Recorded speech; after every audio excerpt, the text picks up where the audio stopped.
네, 오늘도 우리 주님께로 나아가는 귀한 성도님들 되시길 바랍니다. 네, 오늘 말씀은 이제 주 안에서 기뻐하라 1절에 그렇게 나오고 있습니다. 3장 1절.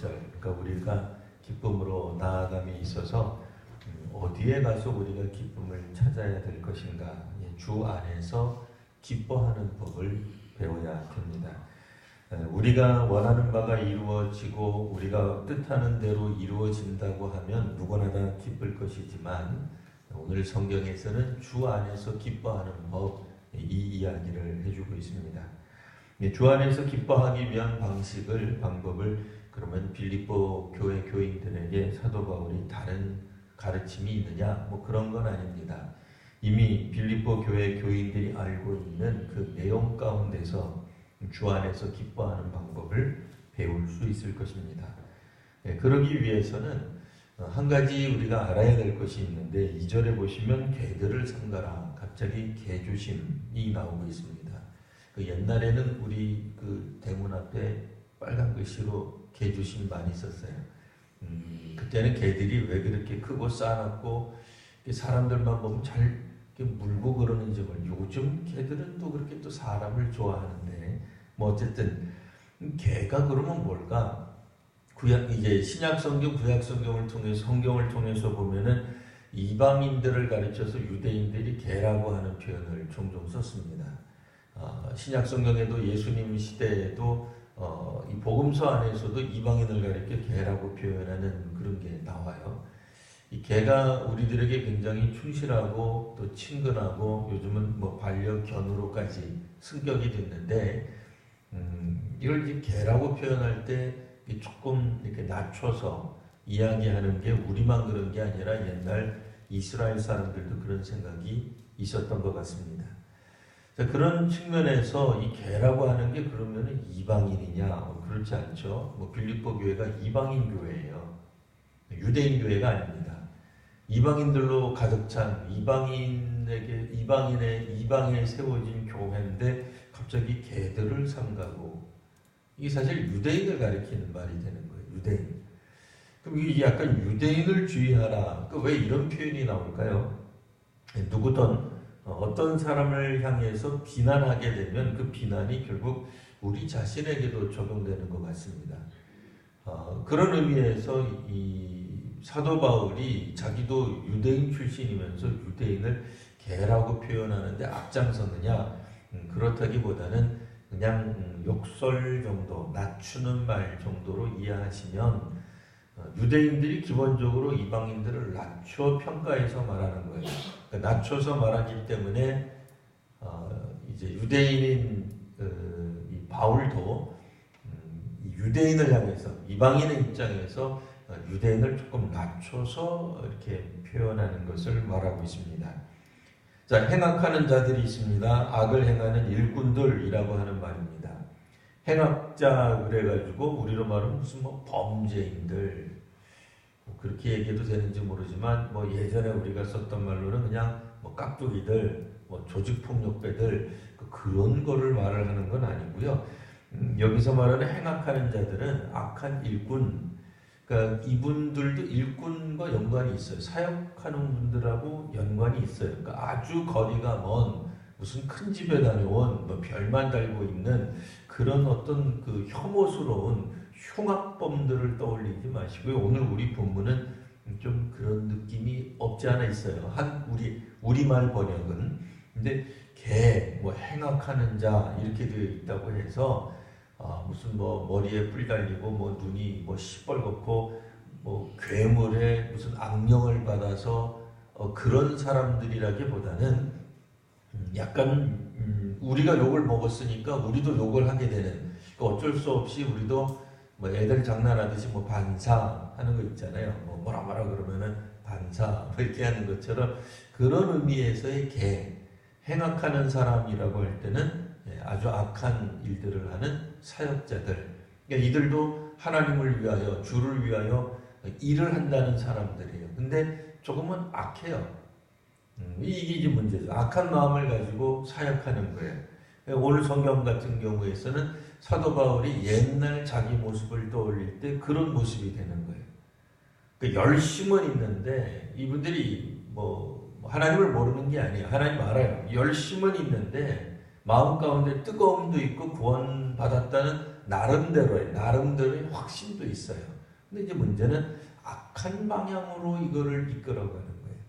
이들에게 신앙 공동체를 맡겼다가는 이게 어그러지는 거예요. 올바른 길로 가지 못해요. 우리식으로 말하면 교회를 세우기보다는 해치고 무너뜨리는 데는 힘이 있을지 몰라도 세우고 건설하고 능히 해나가는 데는 문제가 있는 거예요. 이분들 상당히 사실은 리더십이 있는 거죠. 좋게 말하면 굉장히 선교적이다 이렇게도 말할 수 있어요.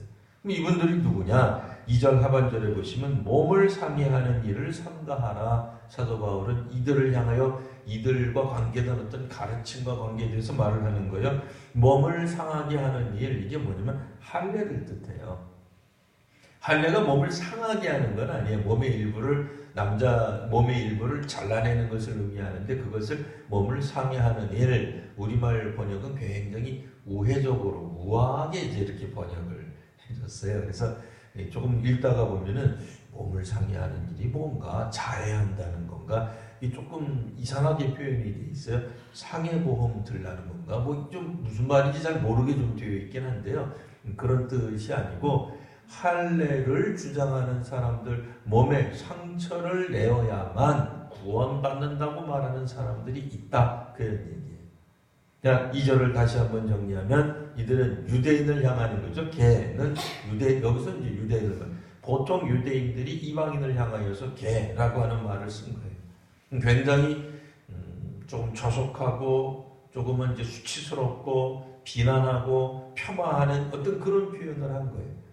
우리도 뭐 꼭 좋은 예는 아닙니다만 우리도 뭐 어쩌다가 보니까 우리도 우파가 있고 뭐 좌파가 있고, 그러면 어느 쪽에서 무슨 뭐 토착 외구다, 뭐 어느 쪽에서는 뭐다 이렇게 이제 비난을 하게 되면 우리도 뭐 가만히 있을 수 없잖아요. 우리가 그런 욕을 먹어야 돼? 너희들은 뭐냐 그러면서 되받아치는 경우가 있는데, 그러니까 그런 정도로서의 개념이라고 생각하시고, 한국어식의 욕설이라기보다는 조금 낮춰서 말하는 거, 뭐 조금 표현이 좀 이상합니다만 우리는 일본을 향해 왜다, 외놈이다, 이렇게 이제 표현을 하면 그쪽은 또 조센징이다, 아주 낮춰서 말을 하는 거죠. 그러니까 그런 식의 표현이 서로 간에 있는 것처럼 그저 여기서는 서로 낮추는 말인데, 이방인 교회란 말이에요. 빌립보 교회가 이방인들이 낮출 수 있는 것은 또 다른 이방인, 여기서 이제 유대인이 되겠습니다. 행악하는 자들, 이들은 악한 일꾼들이에요. 이들도 하나님의 일꾼이요 하나님의 사람이라고 말을 하는 거예요. 그러니까 우리식으로는 조금 안 맞긴 합니다만 현대의 우리식으로 말하면 나도 예수 믿는다 말이에요. 나도 하나님 믿는다 이거예요. 그런데 이분들이 하는 이야기가 옳은 이야기가 아니에요. 이분들도 사역자, 넓은 범주에서는 사역자라고 말을 할 수 있는데 이분들은 할례파예요. 그러니까 율법주의자예요. 자, 이분들에 대해서 그러면은 3절 사도 바울이 이렇게 표현합니다. 그러면 우리는 뭐냐? 3절 하반절에 보면 우리가 곧 할례파다. 당신들이 할례파라고 자꾸 주장하는데 사실은 우리도 할례파다. 내가 할례파다. 내가 진짜다. 이런 얘기를 해주고 있는 겁니다. 뭐 뜬금없는 얘기죠. 이게 도대체 무슨 얘기인가? 사도 바울이 무슨 할례파예요? 할례파 아니죠. 원래 사도 바울 우리가 사도행전을 통해서 알고 있듯이 무할례파에 가깝죠. 할례받지 않아도 구원받는다, 그렇게 주장했잖아요. 근데 갑자기 오늘 본문에서는 사도 바울이 우리가 할례파다, 우리가 할례를 주장합니다, 우리가 진정한 의미의 할례주의자입니다, 이렇게 얘기를 하고 있는 게 약간 좀 역설적으로 얘기하고 있는 거죠.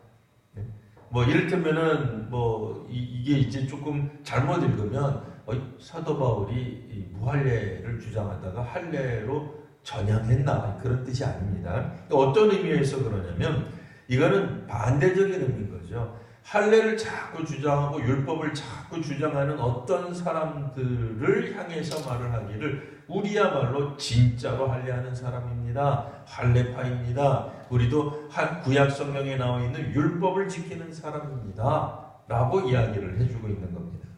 그럼 이와 같이 구약적 개념에서 구약을 근거로 해서 할례를 주장할 수 있는 할례파는 어떤 사람들이냐? 사도 바울이 생각하는 할례파예요. 이 봉사하는 사람이에요.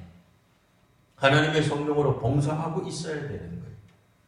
성령으로 봉사한다고 해서 모든 사람의 마음에 합당하진 않겠지만 성령으로 봉사하는 거예요. 하나님의 율법이 아니라 성령께서 역사하시는 것을 보면 그것 따라서 봉사하는 사람이에요. 사도 바울은 있기 하나님의 성령이 곧 우리로 말하면 이제 그 이방인에게도 임한다는 것을 이미 보았어요. 그런 의미에서 하나님의 성령으로 봉사하는 거지, 우리가 익히 알고 있는 율법, 내가 알고 있는 어떤 근거, 기준, 가치, 그것을 벗어날 수도 있는 거예요. 또 그리스도 예수로 자랑하는, 우리도 자랑할 줄 안다 이거예요. 자랑하는데 내 거 자랑, 내 지식 자랑, 혹은 나의 어떤 업적을 자랑하는 게 아니라 그리스도 예수로 자랑하는데, 우리는 빌립보를 통해서 이미 그리스도 예수가 어떤 분인지 아세요. 하나님의 본체시지만 그거를 버리시고 사람의 모습으로 종의 형체로 오신 분이, 그게 그리스도 예수죠. 모든 것을 다 내려놓는 그것을 우리도 자랑하겠습니다. 그리고 육체를 신뢰하지 않습니다. 여기서 이제 우리가 육신으로 할례를 받았다고 해서 그 할례 우리는 신뢰하지 않습니다. 우리도 마찬가지예요. 우리가 몇 대째 예수 믿는다, 그거 신뢰하지 않습니다. 우리가 방언합니다, 우리가 임직을 받아서 그런 거 신뢰하지 않는 거예요. 그런 게 우리의 구원을 보장하거나 오늘날 우리들의 믿음을 보장하지 않아요. 우리가 가지고 있는 어떤 생각들, 고집들, 그래 나는 나 혼자서 예수 이렇게 잘 믿을란다, 그건 자기 고집이에요. 자기 스스로 생각하는, 자기가 가치 있다고 생각하는 육체, 오늘 본문 안에서는 나는 육체에 할례 받았어, 그러니까 할례 받은 내가 진짜 하나님의 백성이지 이방인들 가운데 무슨 선한 게 나오겠어요? 라고 이야기하는 사람이 있다면 그 육체 우리는 신뢰하지 않습니다 라고 이야기를 하는 겁니다. 그러나 4절, 내가 육체로 말을 하자면 굳이 여러분들이, 그러니까 이제 여기서는 이제 그 할례주의자들이죠. 유대인들 중에서 율법적으로 주장하는 어떤 사람들이 있는데, 그럼 빌립보에 이런 사람들이 있다는 거냐? 아니죠. 빌립보 교회는 다시 한번 말씀드리지만 이방인 교회이기 때문에 이런 분들이 가득 차 있지는 않습니다. 다만 이 빌립보 교회가 정말 주 안에서 기쁨으로 나아가기 위해서는 바른 하나님의 말씀, 바른 신학적 기초에 든든히 서야 되는데, 우리가 신앙생활 하다가 보면 이렇게 엉뚱한 이야기하는 사람들, 잘못된 가르침에 이렇게 우리가 빠져나갈 수 있다는 거예요. 그러면 우리는 지금 신약 이후에 살고 있기 때문에 율법주의가 잘못됐다 이렇게 아주 쉽게 설명해요. 근데 초대교회 안에서는 율법주의, 할례주의가 그렇게 간단한 그냥 잘못된 가르침입니다 이렇게 한두 마디로 이야기할 수 있는 게 아니었어요. 상당한 영향력을 끼쳤어요. 강력한 도전을 받았어요. 오늘 우리 시대로 말하면 그때 시대마다 각자 모든 교회들이 조금씩 다르기는 합니다만, 우리 시대의 교회들도 이단의 공격이라든지 우리 안에서 발생한 어떤 이단의 공격, 혹은 이 시대가 가지고 있는 어떤 시대적 정신이 우리를 공격해 올 때 사실 그게 만만한 게 아니에요. 간단치 않아요. 우리가 생각할 때는 노예 해방해야 된다 이렇게 생각해요. 우리 미국 이야기 다 알잖아요. 노예 해방해야죠. 어떻게 사람이 있을 수 있어요? 말도 안 되는 얘기죠. 그런데 미국의 남북 전쟁이 있던 시절에는 그게 간단한 문제가 아니에요.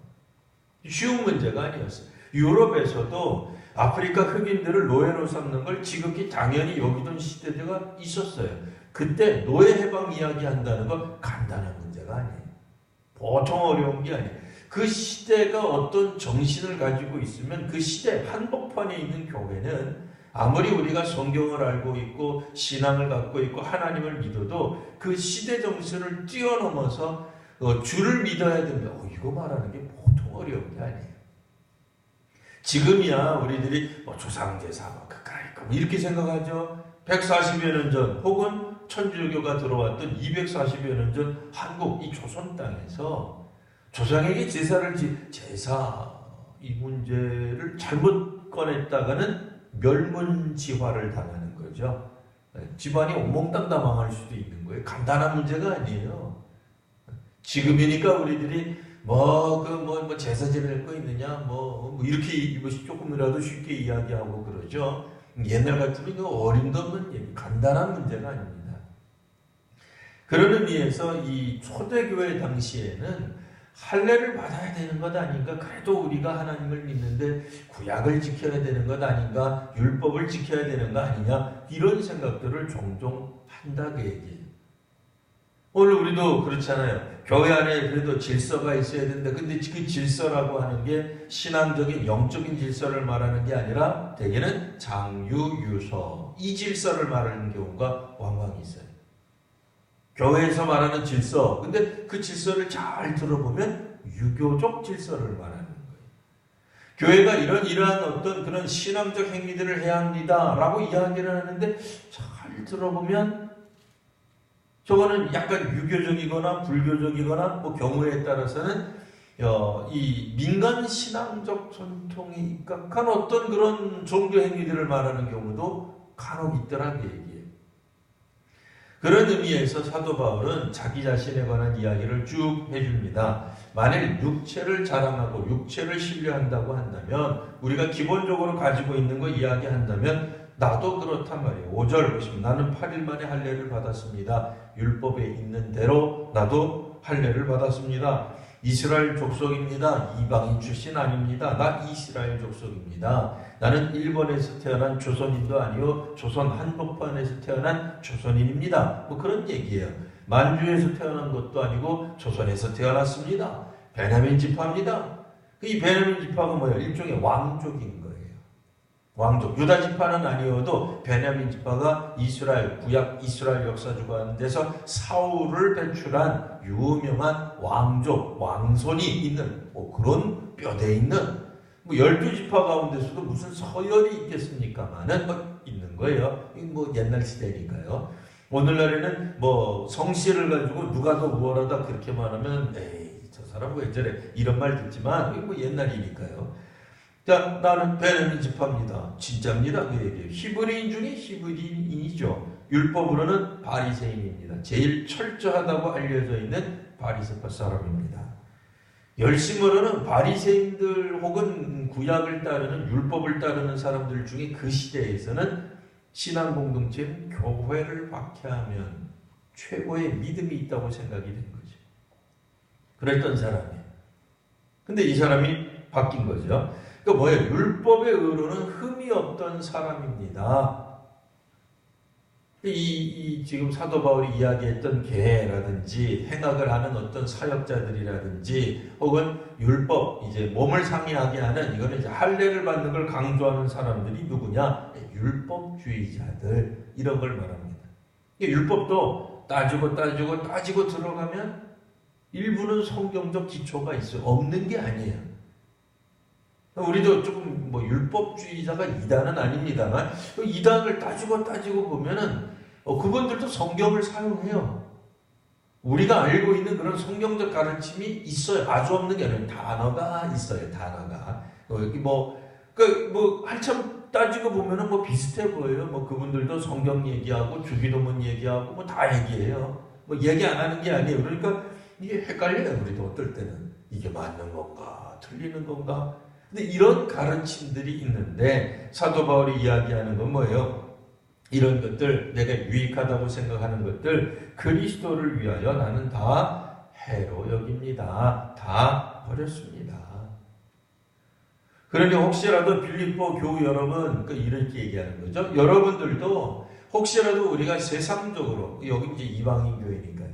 이방인으로서 가지고 있는 어떤 자랑거리 이런 것들을 그리스도를 위하여 다 내려놓을 수 있어야 됩니다. 아예 그냥 잃어버렸습니다. 놓쳐버렸습니다.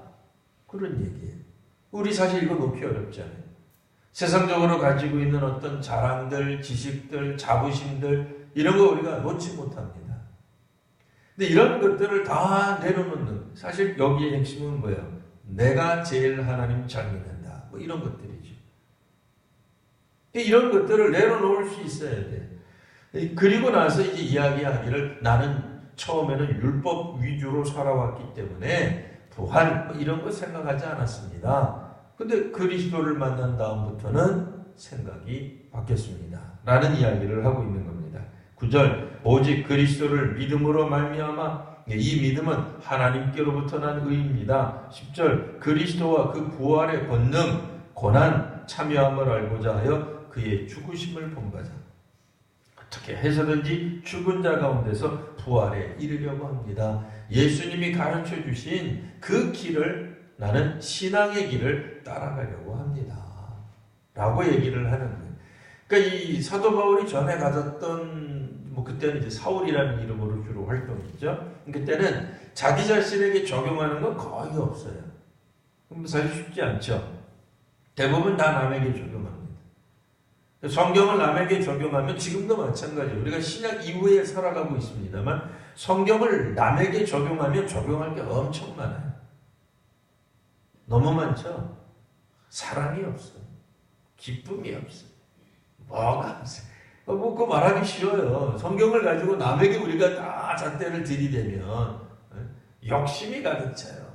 근데 이걸 우리 자신에게 적용하기 시작하면 사실 우리가 과연 그리스도를 따라가는가 질문하지 않을 수 없어요. 정말 우리가 그리스도를 믿는가? 그 그리스도 안에서 우리가 기뻐하는 방식을 배울 수 있어야 돼요. 그러려면 어떻게 해야 돼요? 빌립보서 내에서는 스스로를 겸허하게 겸손하게 낮춤으로 시작이 되는 겁니다. 그리스도 예수의 종된 바울과 디모데가 이 빌립보 교회에 편지하는 것처럼 우리가 다른 형제나 자매들을 향하여서 우리는 그리스도 예수의 종입니다. 에서부터 출발하는 사람과 그렇지 않고 평가하는 사람, 판단하는 사람, 분석하는 사람으로 우리가 신앙생활하기 시작하면 뭐 주장하는 사람으로 시작하기 시작하면 이게 뭐 뒤죽박죽 되는 거죠. 아직 오늘 우리 본문 안에서는 그러니까 빌립보 교회가 무엇 때문에 더 복잡해져 있는지는 명확하게 나오진 않습니다. 이제 주일에 보게 될 거예요. 그 부분은. 믿음의 사람들이 겪고 있는 이 빌립보 교회가 가지고 있는 이런 상황 가운데서 바울이 가지고 있는 어떤 그런 해법이라 그럴까요? 그런 어떤 해결책은 기쁨으로 나아가도록 요청하는 것입니다. 이제 이 기쁨은 주 안에서 기뻐하는 방식을 배워야 됩니다. 율법이 아니라 예수님 안에서 기뻐하는 방법. 그것은 우리가 무엇을 우리 몸에 뭐 한두 가지 했다. 그것으로 된 것이다. 이렇게 생각하면 안 되는 거죠. 예수님이 낮아지심으로 또 죽기까지 하나님께 봉사하고 섬기고 순종했던 것처럼 우리도 하나님 앞에서 죽기까지 순종하고 봉사해야 될 겁니다. 에바브로 디도가 그랬던 것처럼 죽기까지 그래도 그는 끝까지 우리 주를 위하여 혹은 사도 바울을 돕기 위하여 살아갔던 것처럼 믿음으로 살아가는 사역자들의 모습 하다가 중도에 멈추면 되지 않죠. 끝까지 가는 그런 어떤 사역의 모습, 섬김의 모습이 결국 빌립보 교회로 하여금 성도들로 하여금 기쁨으로 나아가게 할 것입니다. 오늘 믿음 안에서 착한 일을 시작하신 이가 우리 가운데서 끝까지 그 일을 이루실 것입니다. 우리 믿음의 성도님들이 주님을 믿어서 그 하는 일을 끝까지 이루시게 되는 귀한 우리 성도님들, 저와 여러분 모두가 되시기를 바랍니다. 기도하겠습니다.